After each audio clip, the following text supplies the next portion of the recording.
Welcome to The Explainer. Okay, let's jump right in and shift our mindset right from the get-go. Today, we're unpacking a concept that is absolutely vital: quality by courage. Usually when we hear the words quality assurance, our minds immediately jump to the daily grind, right?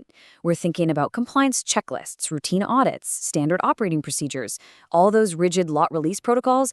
And honestly, it is so easy for this work to feel, well, mechanical. Kind of like you're just another gear turning in this massive regulatory machine. But what if we flipped that entirely? What if we approached quality not just as a set of rules we're forced to follow, but as a deeply courageous act that literally saves lives? Courage in quality today protects the patient tomorrow. I really want you to stop and think about the timing of that connection. The bravery that we show right now, in this exact moment, standing on the manufacturing floor, running an analysis in the lab, or reviewing a batch record, that is exactly what shields a human life in the future. In our industry, the patient is almost never in the room with us, are they? And because of that physical distance, it's incredibly easy to just disconnect from the human element of what we do. It takes active courage to bridge that gap and transform what might feel like a totally mundane, routine task into a really vital, ongoing mission of protection. Because at the end of the day, it's a deeply personal commitment. Carrying a message like "I speak up because patients count" isn't just some abstract corporate mandate dreamed up in a boardroom somewhere. It's a direct, personal promise to the people at the very end of the supply chain who are relying on us. When you step into your professional role, you are quite literally carrying their well-being on your shoulders. It's a constant reminder that every single pipetting error, every slight process deviation, every little data entry point, it all ultimately impacts a real human being who is counting on you to do the right thing, especially when nobody else is watching. The stakes of quality. Why courage matters. We rely incredibly heavily on strong systems in this industry, and rightfully so. We invest millions in advanced technologies, perfectly validated equipment, rigid protocols, redundant fail-safes, the whole shebang. But here's the kicker. Those mechanisms are actually incredibly fragile if they aren't backed up by strong conversations. You can have the absolute best technology in the world, the most robust quality management system ever designed, but if the operators running it are too afraid to speak up when a deviation happens, that entire system is fundamentally vulnerable. A machine might flag an error, sure, but it takes a human being with the courage to initiate a really tough conversation to actually address it. And this leads us to a real moment of truth. What actually happens when we notice something that everyone else misses? Just imagine you see a subtle defect, right? A strange out-of-spec result, or maybe just a minor process deviation.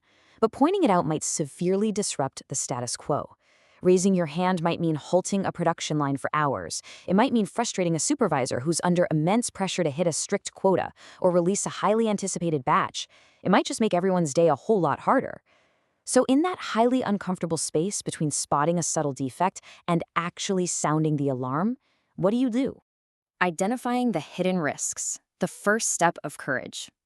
Seeing the risk is the vital first step. It means having the sharp eyes to notice what could go wrong, even when others simply don't. And that requires active, relentless vigilance. In a high-pressure environment, it is so incredibly tempting to just explain away a minor anomaly. Our brains naturally want to say, "Oh, it's probably nothing," or "the next step in the process will definitely catch it." Turning a blind eye is always the path of least resistance. Courage, then, doesn't just start when you open your mouth. Actually, scratch that. It starts in your mind and your eyes.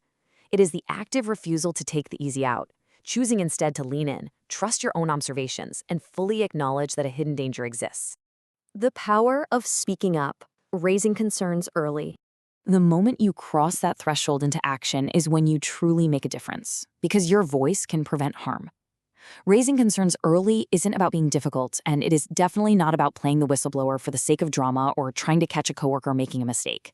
It is our practical, everyday safety net. By speaking up, you are intercepting real-world harm before it has the chance to snowball and move downstream toward the patient.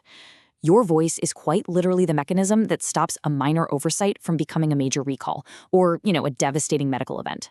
But we do have to face reality here. How do we make courage a habit?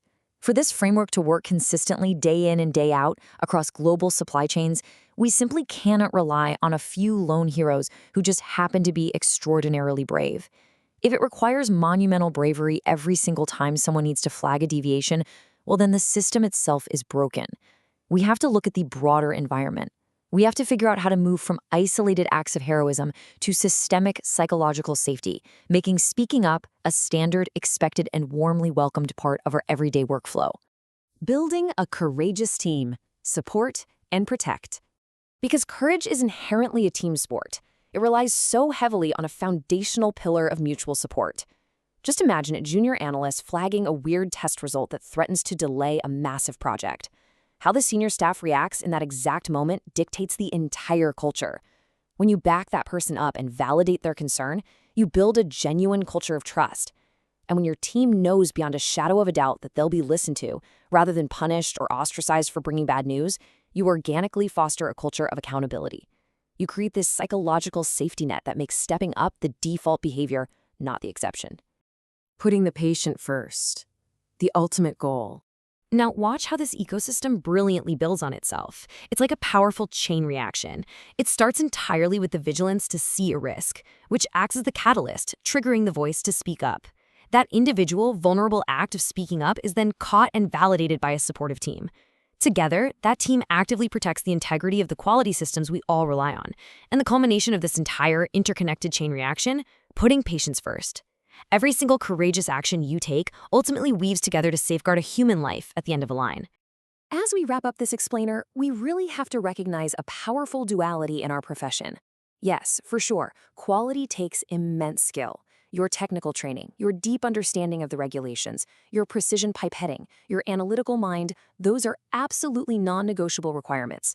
But when the clock is ticking, when the pressure of a deadline is looming over your department, and a subtle, hidden risk somehow slips past all of the automated fail-safes, it is human courage that actually makes the difference. Skill gets you in the door, but courage is what ensures you actually fulfill your obligation to the public. Quality is everyone's responsibility, but courage is what makes it real. So I want to leave you with this provocative thought to carry into your next shift, your next audit, or your next batch review.